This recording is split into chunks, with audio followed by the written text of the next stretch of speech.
If Blackbeard was terror and Bartholomew Roberts was discipline, then Charles Vane was something else entirely. Chaos given form. Where other pirate captains balanced fear with strategy, Vane ruled by sheer brutality. He was notorious not for cunning or wealth, but for cruelty, defiance, and a temper that even his own crew couldn't control.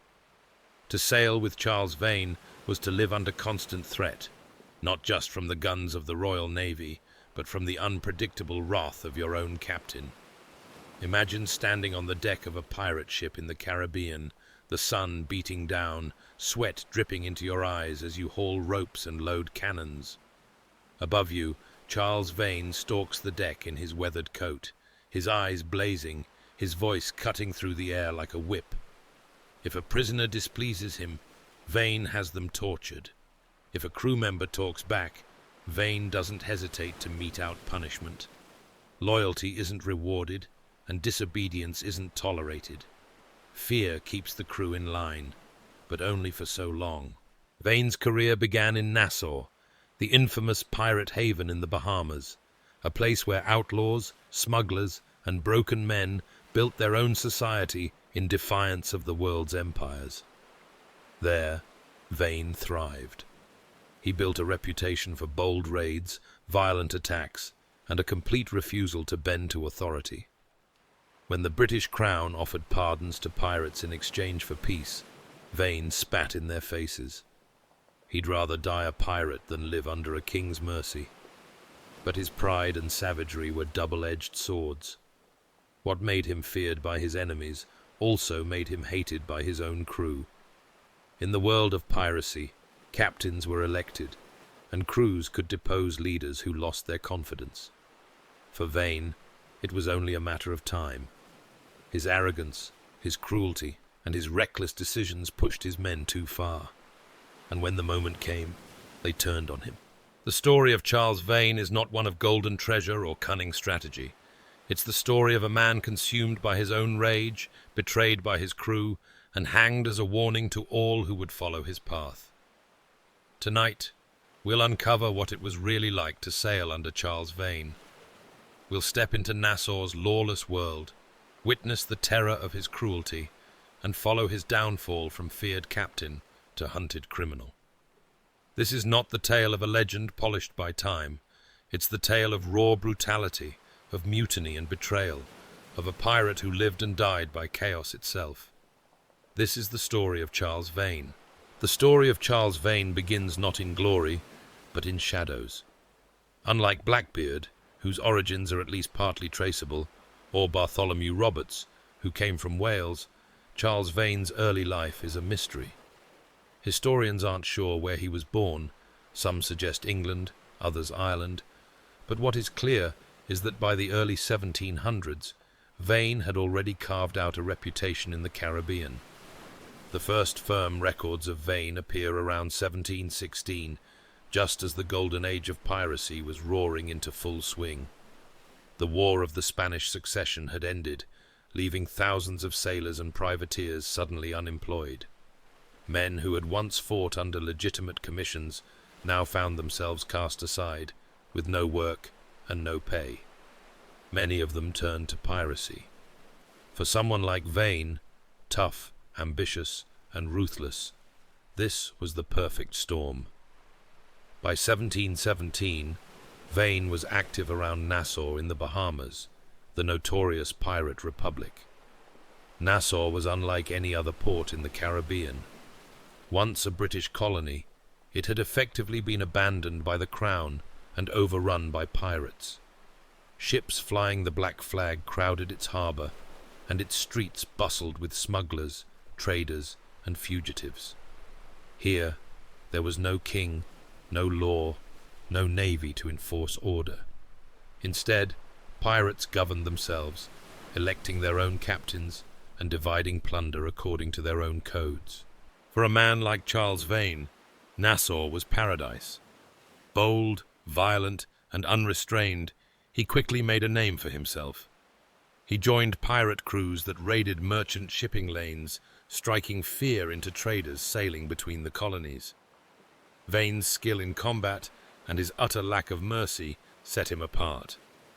Captains began to trust him with responsibility, and soon he rose from an ordinary deckhand to a trusted officer. In 1718, his fortunes rose dramatically when he became quartermaster under a pirate named Henry Jennings, one of the early leaders of Nassau's pirates. The quartermaster was second only to the captain, responsible for discipline, supplies, and ensuring the crew's share of plunder was fairly divided. It was a role that required both strength and authority, and Vane wielded both with an iron hand. When the British crown finally turned its eyes back toward Nassau, King George I offered a general pardon to all pirates willing to give up their trade. Some, like Benjamin Hornigold, accepted the pardon and retired from piracy. Others, like Blackbeard, toyed with legitimacy before slipping back into outlaw life. But Charles Vane had no interest in compromise. To him, accepting a pardon was weakness. He mocked those who bent the knee, calling them cowards unworthy of the black flag. This refusal set Vane apart. While others laid down their arms, he grew bolder. In July of 1718, when Governor Woodes Rogers arrived in Nassau to enforce British authority, Vane staged a dramatic act of defiance. Rogers's fleet entered the harbour, determined to bring the pirate republic to heel. Rather than surrender, Vane loaded a captured brigantine with explosives, set it aflame, and sent it straight into the governor's fleet. The burning ship exploded in the harbour, scattering Rogers' forces and buying Vane and his men time to escape. It was reckless, audacious, and pure Vane. From that moment on, Charles Vane was no longer just another pirate. He was infamous. He had openly defied the king's governor, spitting in the face of royal authority. His reputation spread across the Caribbean, and his name became synonymous with defiance. But Nassau also taught him another lesson. Power came from fear. Vane saw firsthand how terror could control both enemies and allies. He cultivated an image of savagery, torturing prisoners, burning ships, and leaving survivors with stories designed to spread his infamy. For Vane, cruelty wasn't just instinct. It was strategy. By making his enemies fear him more than death itself, he hoped to keep his crew loyal and his foes trembling. And for a time, it worked. Vane built a following of hardened men, outcasts who thrived on his reckless leadership. Together they prowled the seas, striking at merchant ships, capturing prizes, and spreading mayhem wherever they went. Nassau may have been under the king's rule, but Vane made the seas his kingdom. Yet even in these early years, the seeds of his downfall were visible. His brutality alienated allies, and his arrogance grated on his crew. Unlike captains such as Roberts, who balanced discipline with reward, Vane gave little thought to fairness or unity. His men feared him, but they did not respect him. And in a world where pirate crews could vote out their captains, that fear would only carry him so far. Still, in these years of blood and fire, Charles Vane's name burned brightly. He was the pirate who refused the king's pardon, the outlaw who turned a burning ship into a weapon, the captain who ruled through cruelty. To sail with Vane was to join a life of constant danger, glory for some, misery for most, and death for many. The rise of Charles Vane had begun. By the time Charles Vane had carved out his reputation in the Caribbean, one thing was clear: fear was his currency. Other captains earned loyalty through charisma or discipline, but Vane ruled by terror alone. To sail with him was to live in constant dread, whether you were an enemy, a captive, or even a member of his own crew. Accounts of Vane's cruelty spread quickly. When he captured merchant ships, he rarely showed restraint. Prisoners were beaten, sometimes tortured, and often killed. Survivors carried tales back to port towns, whispering of the pirate who seemed to take pleasure in pain. For Vane, this was part of the plan. Terror wasn't a side effect. It was his weapon.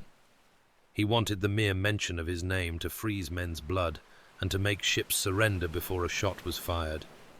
but his savagery went further than intimidation. In one incident recorded in the Caribbean, Vane captured a French vessel. Rather than simply loot the ship and release its crew, he set it ablaze, watching as the flames consumed both ship and men. It was wanton destruction, an act that horrified even his own pirates.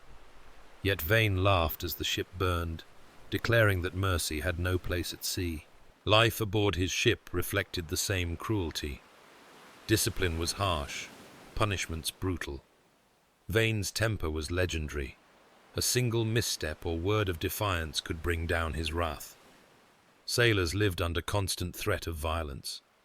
Unlike captains who shared plunder generously to keep men loyal, Vane hoarded wealth for himself and rewarded favorites, deepening resentment among the rank and file. Still, there was a twisted effectiveness to his methods. Fear kept mutiny at bay, for a while. Few dared challenge him openly. His enemies, terrified by his reputation, often surrendered without a fight. And when they didn't, Vane made sure their fates served as examples. He would leave wrecked ships adrift, corpses dangling from the rigging, grim warnings to any who crossed his path. What made Vane especially dangerous was his defiance of authority. When the king's pardon was offered, many pirates accepted, hoping for a quieter life. Vane scorned the idea. To him, bending the knee was worse than death.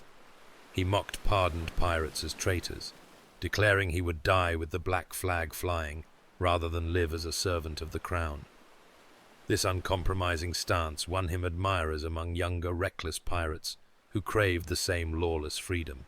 Yet cruelty and arrogance are a volatile mix. While fear can hold a crew together in the short term, it cannot build lasting loyalty. Even as Vane's reputation grew, his men began to grumble. They saw how other captains treated their crews with fairness, sharing plunder and consulting men on decisions. Vane offered no such balance. He demanded obedience, ruled through violence, and gave little in return. To outsiders, he was a monster of the seas. To those who sailed under him, he was a storm waiting to break. One story tells of Vane encountering a small merchant vessel.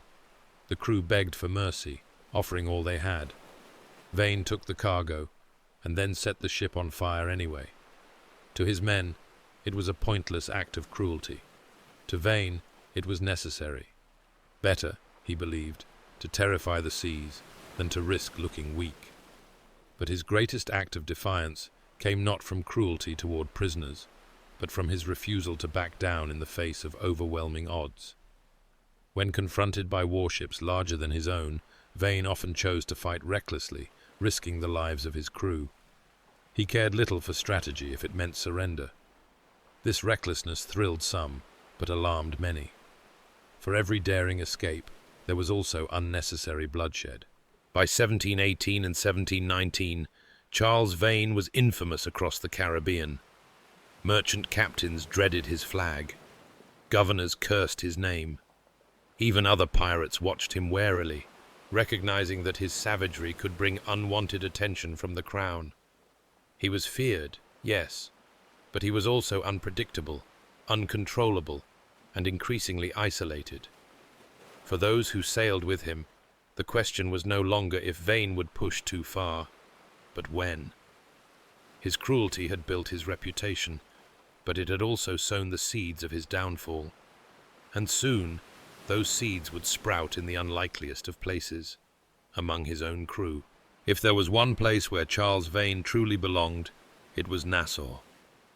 Nestled in the Bahamas, this scrappy port town became the beating heart of the Golden Age of Piracy. By the 1710s, Nassau was a pirate's paradise, a safe haven beyond the reach of kings and navies, where outlaw crews gathered to drink, trade, and boast of their exploits. For Vane, Nassau was more than a refuge. It was his kingdom. The town was a lawless jumble of taverns, brothels, and warehouses, where ships flying the black flag dropped anchor side by side. Here, pirates elected their captains, divided their plunder, and forged alliances. The British Crown had abandoned Nassau years earlier, leaving it to fall under the sway of men like Benjamin Hornigold, Edward Teach, better known as Blackbeard, and of course, Charles Vane. Unlike Blackbeard, who cultivated terror with theatrical flair, or Hornigold, who tried to play politics, Vane made his mark through sheer violence and defiance. He strutted through Nassau's dirt streets in his weather-beaten coat, surrounded by loyal ruffians, his very presence enough to silence taverns. Everyone knew that Vane was dangerous, quick-tempered, merciless, and unwilling to compromise. It was in Nassau that Vane crossed paths with other infamous names. Blackbeard himself spent time there, and so did Calico Jack Rackham and the fiery Anne Bonny. Pirates who thrived on chaos found themselves drawn to Nassau's harbour like moths to flame, and for a time the town became a gathering place for legends. Vane thrived in this atmosphere, commanding respect through fear and ensuring that his influence grew with each passing year. But Nassau was not just a pirate utopia, it was also a powder keg. By 1718, the British Crown had grown weary of pirate rule. King George I issued a proclamation offering pardons to any pirates willing to renounce their ways, and he sent Governor Woodes Rogers to Nassau to enforce royal authority. For many pirates, the pardon was tempting. After years of dangerous raids, the chance to walk away free was irresistible. Men like Benjamin Hornigold accepted, seeking to preserve their wealth and lives. Even Blackbeard briefly flirted with the idea of legitimacy, stepping into and out of pardon like a man testing the waters. But Charles Vane? He laughed at the notion. To him, taking the king's pardon was cowardice, a betrayal of everything the pirate life represented. He mocked those who bent the knee, calling them traitors and dogs. While Nassau shifted, with some pirates choosing peace, Vane doubled down. When Governor Rogers finally arrived in Nassau with a fleet, Vane staged his most infamous act of defiance. He took a captured brigantine, loaded it with gunpowder and explosives, and set it ablaze. Then, with his crew rowing safely away, he sent the burning hulk straight into the governor's fleet. The explosion ripped through the harbour, scattering Rogers's forces and shocking all who witnessed it. The message was unmistakable. Charles Vane would never bow. For a time, Nassau was his stronghold. But Rogers's arrival marked the beginning of the end. The pirate republic was dying, squeezed by the Crown's determination to crush piracy once and for all. Even in Nassau, divisions grew. Some men wanted peace, others wanted plunder, and captains began to turn on each other. Vane's unyielding defiance, once a badge of pride, now became a liability. Still, he clung to Nassau.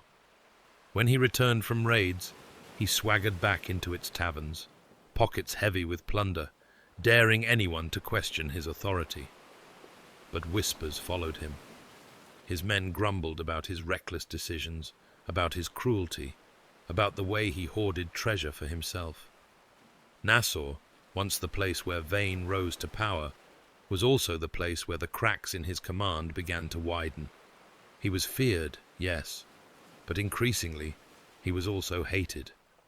And in the pirate world, when fear was no longer enough to hold a crew together, there was only one outcome: mutiny. For years, Charles Vane's reign as a pirate captain had been built on fear. But fear, like gunpowder, only lasts so long before it burns itself out.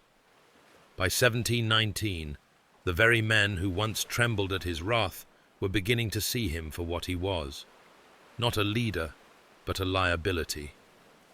The seeds of mutiny were planted during one of Vane's most infamous decisions at sea. While cruising near the Bahamas, he encountered a French man-of-war, a heavily armed ship bristling with cannons. To some pirates, attacking such a vessel would have been madness. To others, it was the ultimate prize, the kind of bold strike that could make their fortunes forever. Vane, however, did not even consider it. He ordered a retreat. His crew was outraged. Pirates lived by risk, and they had joined Vane expecting bold leadership. Instead, They saw a captain too cautious to seize opportunity, yet reckless enough to endanger them when it suited his pride. The contradiction was too much to bear. In pirate society, captains were not kings. They ruled only with the consent of their crew. And Vane's men had had enough. In a dramatic vote, the crew deposed him. One by one, rough hands went up in support of removing Vane from command. His arrogance, his cruelty, and now his cowardice had sealed his fate. In his place, they elected a new captain, John Calico Jack Rackham, a man known not for savagery, but for charisma and flamboyance. For Vane, the humiliation was complete. To be stripped of command was the greatest disgrace a pirate could suffer. His men turned him out with only a small sloop and a handful of loyal followers. Once feared across the Caribbean, he was now a captain without a crew, a wolf without a pack. But Vane was not the kind of man to accept defeat quietly. In his small sloop, he prowled the seas, striking at small merchant ships, desperate to rebuild his power.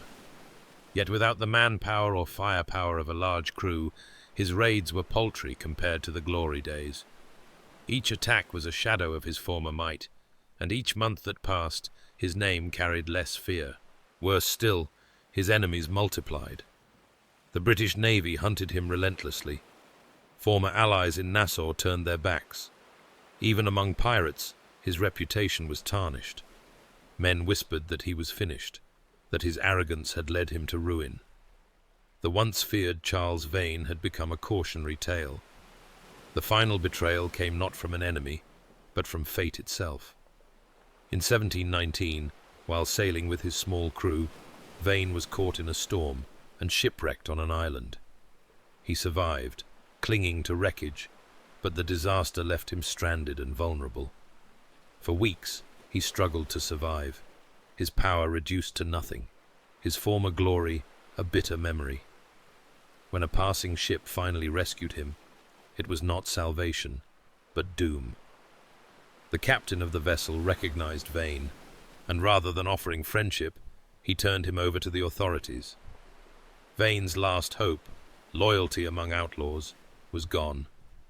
Even the pirate world had betrayed him. For Charles Vane, mutiny had stripped him of command. Betrayal had stripped him of freedom. And now only one fate remained, the hangman's noose. By the end of 1719, Charles Vane's world had collapsed. Once a feared name in the Caribbean, he was now reduced to commanding a small sloop, wandering the seas with only a few loyal men. The mutiny that had stripped him of power haunted him like a ghost. He had lost his ship, his crew, and the respect that once kept his enemies trembling. But Vane refused to surrender. Even in ruin, his defiance burned. He prowled the shipping lanes, striking at small merchant vessels, raiding for food and supplies. No longer the scourge of the Caribbean, he had become a scavenger, clinging to piracy with the desperation of a drowning man. Then fate dealt him another cruel blow. In the spring of 1719, his sloop was caught in a storm off the coast of an island in the Bay of Honduras. The sea raged, waves towering over the small vessel. Vane's men fought desperately at the rigging, but the ship was no match for the tempest. The mast splintered, sails tore free, and within hours the vessel broke apart on the reefs. Vane survived, clinging to floating wreckage. With only a handful of men, he washed ashore on a deserted island. There, for weeks, he lived like a castaway, scavenging what little food and fresh water he could find. For the man who once commanded fear across the seas, it was a cruel irony. Reduced to a forgotten exile, gnawed by hunger, waiting for rescue. Rescue did come, but not in the way he hoped. A passing ship spotted the survivors and brought them aboard. For a brief moment, Vane may have thought fortune had smiled on him again, but fortune had long since turned its back. The ship's captain recognized him, and instead of offering friendship, he delivered him to the authorities at Port Royal, Jamaica. It was betrayal of the highest order, but by then, Vane had few illusions left. He was marched in chains through the streets, no longer the defiant scourge of the seas, but a broken man, jeered by the very colonists who once trembled at his name. His enemies in government, eager to stamp out piracy once and for all, seized upon him as an example. Here at last was Charles Vane, the mad dog of the Caribbean, caged and beaten. Awaiting trial, he was confined to a dank cell, his once proud posture slumped. Gone were the days of swaggering through Nassau, gone were the boasts of defiance. Yet even in captivity, those who saw him reported that his eyes still burned with the same untamable fire. He had been stripped of everything, but not of his defiance. For Vane, the last voyage was not one of triumph, but of humiliation. Shipwreck, betrayal, and capture had brought him low.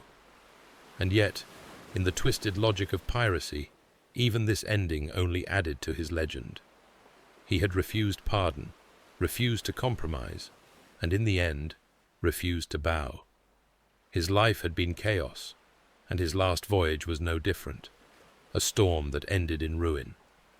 But his final chapter had yet to be written, and it would be written not on the waves, but at the gallows. When Charles Vane was dragged in chains to Port Royal, Jamaica in 1720, his fate was already sealed.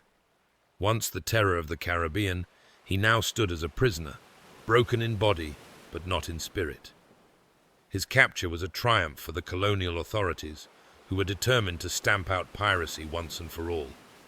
And who better to make an example of than the man who had spat in the face of the king's pardon? The trial was swift. In Jamaica, piracy was not seen as a crime to be debated. It was treason, an offence to be stamped out with fire and rope. Witnesses were called, merchants who had lost their ships, sailors who had felt Vane's cruelty firsthand, even former pirates who testified against him in hopes of saving their own necks. Each story painted the same picture: a man who ruled by terror, who burned ships without mercy, who mocked kings and governors alike. Vane tried to defend himself. He argued that he had been loyal to his men, that he had only done what was necessary to survive. But his words fell flat. The courtroom was filled with men who had lost fortunes to piracy, governors eager to prove their loyalty to the crown, and townsfolk who had lived in fear of the black flag. None of them were interested in nuance. Charles Vane was guilty, not only of piracy but of defiance itself. The sentence was death. He was to be hanged by the neck until dead, and his body displayed as a warning to all who still dreamed of rebellion at sea. On the day of his execution, the people of Port Royal gathered in droves. Execution was spectacle, and when the condemned was a pirate of Vane's reputation, the crowd swelled with eager faces. They wanted to see the monster brought low, the man who had terrorized merchants and mocked the king, humbled by the rope. Vane was led to the gallows wearing a rough shirt and trousers, his hands bound, the noose dangling before him. Reports say he walked with a steady gait, defiant to the last. He looked out over the crowd, his gaze burning even as the hangman tightened the rope. If he was afraid, he did not show it. When the trap was sprung, Charles Vane dropped, his life ending in an instant. His body was left hanging in the Caribbean sun, a grim trophy of justice.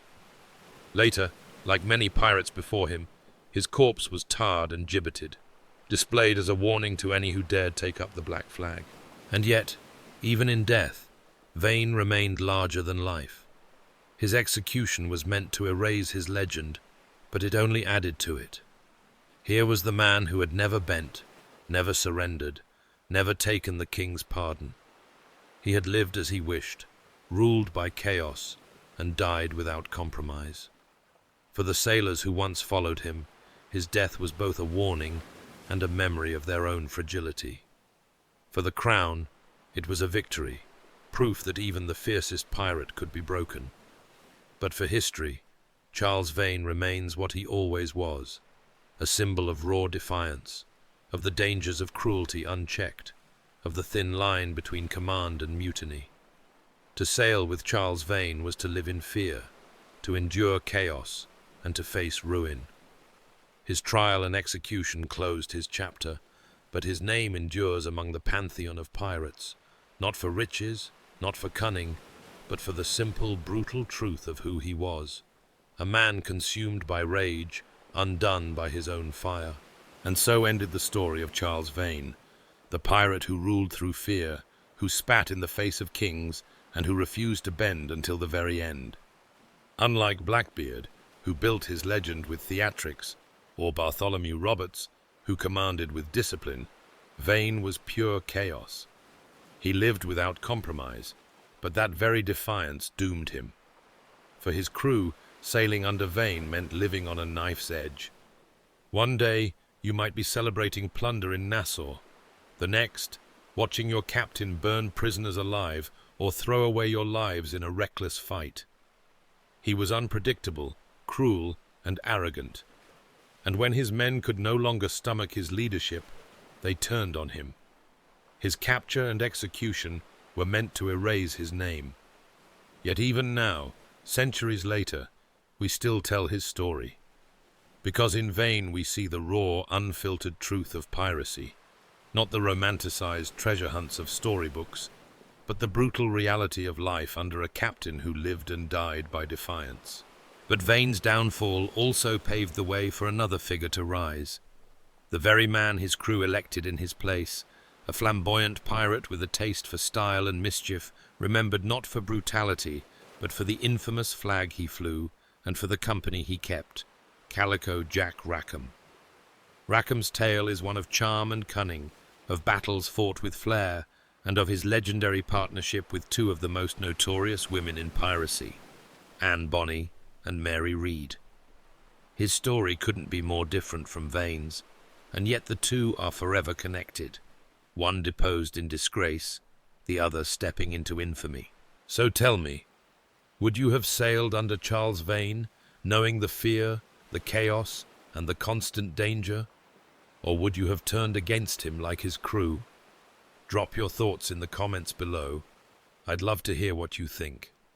And don't miss our next voyage, where we'll discover what it was really like to sail with Calico Jack Rackham, the pirate of style, of symbols, and of stories that still ripple through history today. Until then, may your seas be calm, your horizons wide, and your nights filled with tales of the Black Flag.